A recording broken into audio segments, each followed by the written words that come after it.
Hello and welcome to the Bullion Signal Podcast. We're the channel dedicated to helping you understand the complex world of macroeconomics and precious metals, so you can protect and grow your wealth in these uncertain times. Today, I want you to join me in a serious thought experiment. Imagine you wake up one morning and the news breaks that 60, maybe even 70% of a resource the entire world depends on has been cut off. Not a gradual decline. Not a new tax, just gone, switched off overnight. We're not talking about coffee beans or some luxury good. We're talking about silver, a metal that is absolutely fundamental to our modern way of life. It's the backbone of the green energy revolution. It's in every advanced piece of electronics you own, and it's a critical component in the most sophisticated military hardware on the planet. For years, we've all operated under the assumption that global trade, while complicated, was more or less reliable. But what happens when the world's single largest supplier, its biggest factory, decides to lock the doors and keep it all for themselves? What happens when a silver curtain falls, splitting the world's supply in two? Today, we are going to walk through a scenario that isn't just a wild guess.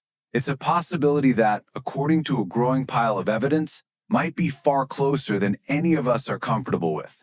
And if you're new here, consider subscribing to Bullion Signal so you don't miss future analyses like this one. Now, let's be crystal clear. This is not some far-fetched fantasy plot. This is a scenario built on real data, on observable trends, and on clear geopolitical precedent. We're going to break down a very plausible case where China effectively nationalizes its silver supply, sending a shockwave through the entire global economy. This isn't about looking at the squiggly lines on a price chart for tomorrow's trade. This is much bigger. This is about the fundamental security of our supply chains. It's about the future of geopolitics and great power competition. And critically, it's about the very real possibility that the much-touted green energy transition could grind to a screeching halt. So, let's dive right in. To really grasp just how massive this potential shock could be, you first have to understand the incredibly fragile state the silver market is already in.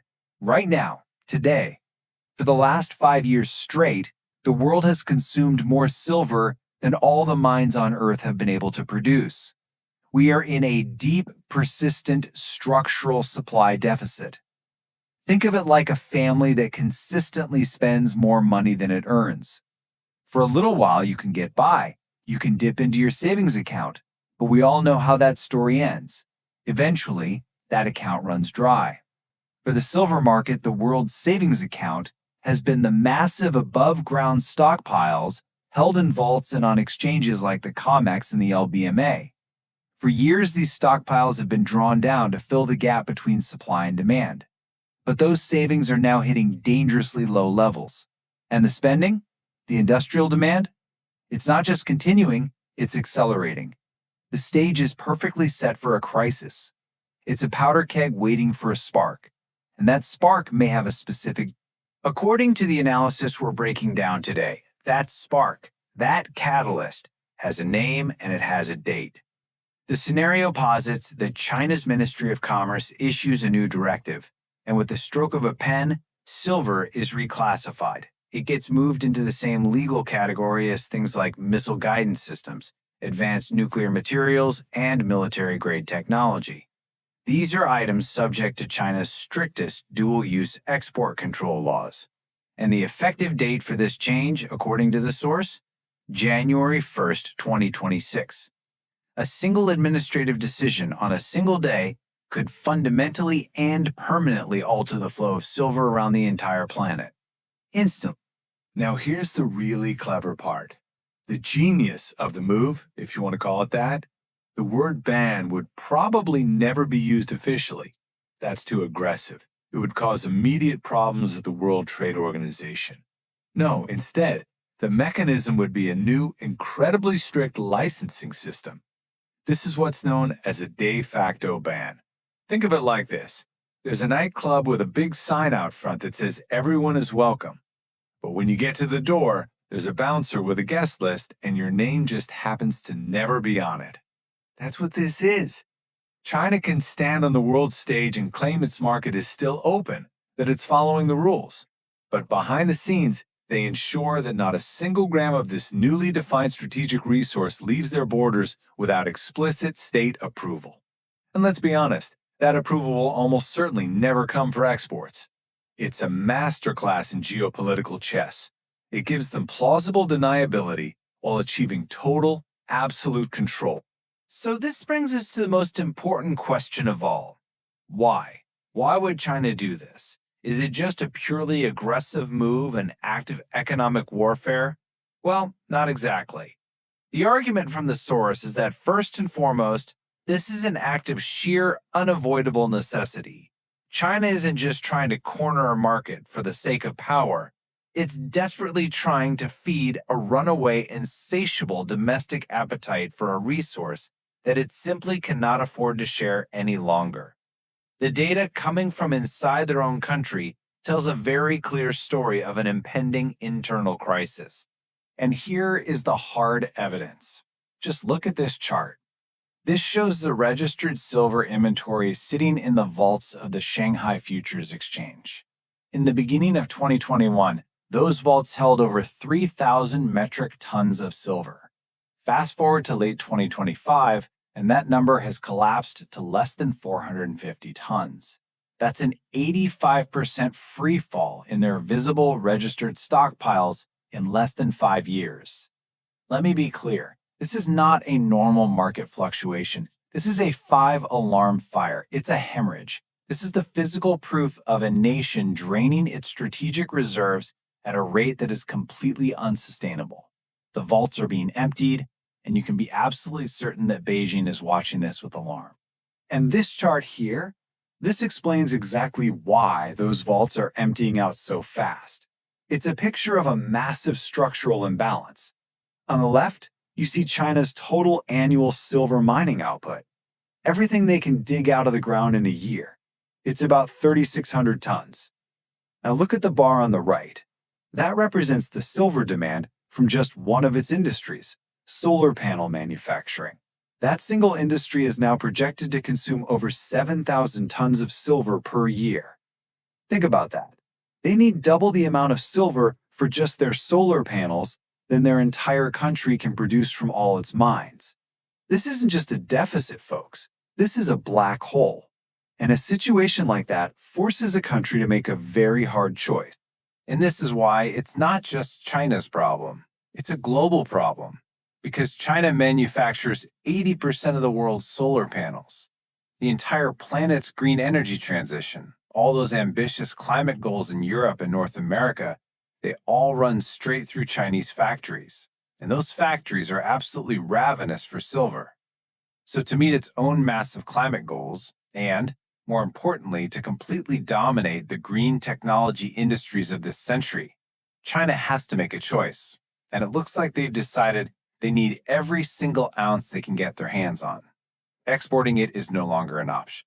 What's really frightening is that this problem is compounding on itself. As China races to install hundreds and hundreds of gigawatts of new solar power, they are also upgrading the technology. The new generation of solar cells, often called TOPCon cells, are fantastic. They are much more efficient at turning sunlight into electricity. But they have one critical hidden flaw. They require significantly more silver paste to manufacture. Some estimates say between 30 and 50% more. So, at the exact same time that the sheer volume of production is exploding, the amount of silver needed for each individual panel is also going up. You couldn't invent a more perfect storm for demand. It creates this massive structural deficit that can only be solved in one of two ways. Either they cripple their world-leading solar industry, or they cut off silver exports to everyone else. When you look at it that way, the choice for Beijing becomes painfully simple. Okay, so let's zoom out now. We understand the why from China's perspective. Now let's look at the consequences for the rest of us.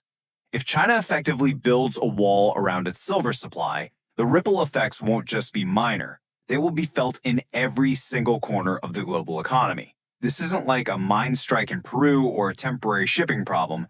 This is like pulling the linchpin out of the entire global supply chain for a critical metal.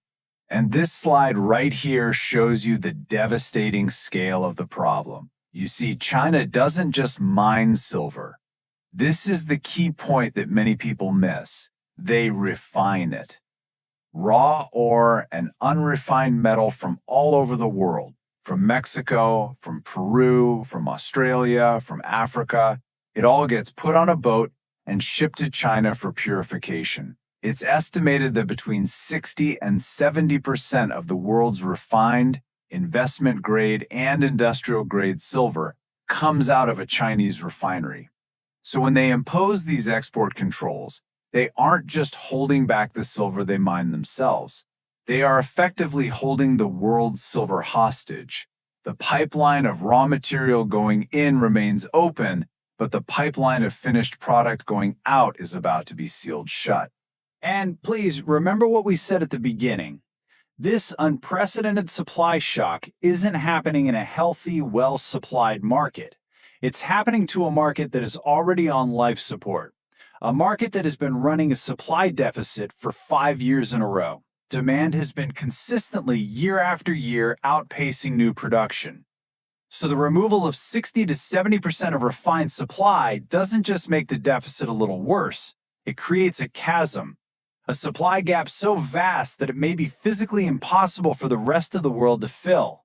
There simply aren't enough refineries outside of China to pick up that kind of slack, and building new ones takes years and billions of dollars. Now, while this crisis has been quietly building, it seems some very large, very powerful players have been making their moves behind the scenes. The source material we're examining points to persistent reports surrounding JP Morgan. After being hit with a nearly billion-dollar fine for manipulating the precious metals markets, the allegation is that they completely flipped their strategy. They've reportedly closed out their massive paper short positions and have been on an unprecedented buying spree of physical silver. The source suggests they may now hold over 750 million ounces of the actual metal. Let that sink in. That's nearly a full year of global mine production, all of it, sitting in the vaults of a single banking institution. When you see the smart money making a move of that magnitude, you have to stop and ask yourself, what do they see coming that the rest of us don't? This brings us to the final and, frankly, the most chilling part of this entire scenario. This potential move by China isn't just about managing domestic needs. It has to be seen for what it is, the weaponization of a commodity. It represents a major strategic gambit in this new era of great power competition, where controlling access to critical resources is the ultimate form of leverage. If any of this sounds familiar, it should. We have seen this exact playbook run before. Back in 2010, China suddenly restricted its exports of rare earth minerals. These are elements that are absolutely essential for everything from your iPhone to Tomahawk cruise missiles. The world, which had become completely dependent on China, panicked. Prices for some of these materials shot up by 10, even 20 times almost overnight. It was a brutal wake-up call that China held the keys to modern technology. The scenario we're discussing with silver follows that pattern perfectly. Step 1. Identify a critical resource where you control the choke point on supply. Step 2. Wait for the world to become hopelessly dependent. And then, step 3. Turn the screw. And make no mistake about it, silver is a profoundly strategic asset. The United States government itself has officially designated silver as a critical mineral that is essential for economic and national security. It is indispensable in the most advanced semiconductors. It's used in satellite systems. It is a key component in the guidance systems of precision munitions and missiles. You simply cannot build a 21st century military without a reliable supply of silver. So by controlling the world's silver spigot, Beijing would gain incredible leverage, not just over the green energy sector, but over the defense industries of all of its strategic rivals. So let's boil it all down to the core takeaway. The silver curtain isn't just a defensive measure to protect their own dwindling stockpiles, it's an offensive one. It's a strategic move designed to make the rest of the world dependent on China for the cornerstone technologies of the future. If the US or Europe wants to build out their own solar, electric vehicle, or high-tech electronics industries to compete, they will suddenly find themselves slamming into a silver bottleneck, a bottleneck where the gatekeeper is sitting in Beijing. It is the ultimate tool for economic coercion. And this all leads us to one final, deeply unsettling question. It's clear we are exiting an era of cooperative globalization and entering a new, much more dangerous era of competitive resource nationalism. In this new world, when essential commodities like silver are no longer treated as simple goods to be traded but as weapons to be wielded, who gets to write the new rules? It's a question about power, it's a question about security, and it's a question about what the world is going to look like for the next several decades. In a system where entire supply chains can be turned off like a light switch, it forces every single one of us to reconsider what true security and real wealth actually mean. That's all the time we have for today. Thank you for joining me on the Bullion Signal Podcast. If you found this analysis valuable, please make sure you're subscribed to the channel and share this with someone who needs to hear it. As a final reminder, please remember that the content on this channel is for informational and educational purposes only. It is not and should not be considered financial or investment advice. You should always conduct your own research and consult with a professional before making any financial decisions. Stay safe and stay informed.